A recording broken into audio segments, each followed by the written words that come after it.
দর্শক, আমরা অডিও কলের মাধ্যমে একজন আপুর সাথে যুক্ত হয়েছি। তার কথাগুলো আগে শুনবো। আসসালামু আলাইকুম। আসসালামু আলাইকুম। আপু একটু জোরে কথা বলেন। আসসালামু আলাইকুম। ওয়ালাইকুম সালাম। আসসালামু আলাইকুম। ওয়ালাইকুম আসসালাম। আপু কি নাম? জি, আমার নাম হচ্ছে স্বাতী। নাম আবার বলেন। স্বাতী। সাথী। সাথী আপু কেন আসছেন এই ভিডিওর সামনে? একটু মনের মানুষের জন্য এসেছি।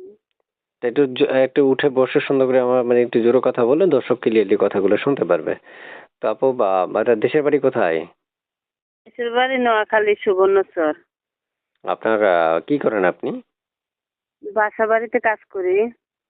প্রিয় দর্শক, দেখতে পেরেছেন এখন আসলে আপনার কথাগুলো ক্লিয়ারলি শোনা যাচ্ছে, তাই আমি এক এক করে অনেকগুলো প্রশ্ন করব ওনাকে। মনোযোগ দিয়ে শুনবেন এবং পাশাপাশি আমাদের চ্যানেলটা সাবস্ক্রাইব করে রাখবেন। আমরা সাবস্ক্রাইব বাটনটা দিয়ে রাখবো আপনাদের জন্য, অল দিয়ে রাখবেন, যাতে ভিডিও ছাড়লে আপনার কাছে নোটিফিকেশনটা চলে যায়, আর যাতে আপনি প্রথমে ভিডিও থেকে নাম্বারটা নিয়ে ওনাকে ফোন দিতে পারেন বা যাদের ভিডিও ছাড়বো তাদেরকে ফোন দিতে পারেন।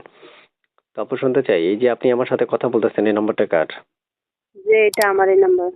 সবসময় পাওয়া যাবে আপনাকে? এই নাম্বারে পাওয়া যাবে। ভালোবাসার মানুষটা কেমন বয়সী যাচ্ছেন? ভালোবাসার মানুষের বয়স বেশি হলে তাতে সমস্যা নাই। আমার দায়িত্ব নিতে পারলো এটাই। বিয়ে হয়েছে আগে? যে না, বিয়ে হয়নি। আপনি অবিবাহিত? যে বয়স কত?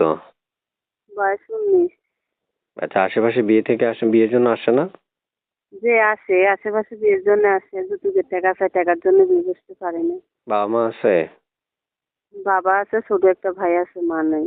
মা মারা গেছে নাকি চলে গেছে? ডেলিভারি অবস্থা মারা গেছে। সুপ্রিয় দর্শক, এক এক করে আমি অনেকগুলো প্রশ্নের উত্তর আপনাদের মাঝে উপস্থাপন করেছি। যদি আপনাদের মনে হয় যে আরো তথ্যের প্রয়োজন, তাহলে স্ক্রিনে দেওয়া একটা নাম্বার থাকবে, ওই নম্বরে যোগাযোগ করবেন, কথা বলবেন। আপনারা সরাসরি তার সাথে কথা বলতে পারবেন, যোগাযোগ করতে পারবেন। প্রিয় দর্শক, আসলে সবসময় আপনাদের জন্য উপস্থাপন করার জন্য চেষ্টা করি। একটা সবসময় যোগাযোগ করতে পারেন বা কথা বলতে পারেন, হ্যাঁ। তো আপু শুনতে চাচ্ছি যে আর কিছু বলবেন আপনি দর্শকদের? না ভাইয়া, এতটুকু। এতটুকুই? যে ঠিক আছে আপু, ভালো থাকেন। তো আল্লাহ হাফেজ। আচ্ছা, ঠিক আছে। আসসালামু আলাইকুম। ওয়ালাইকুম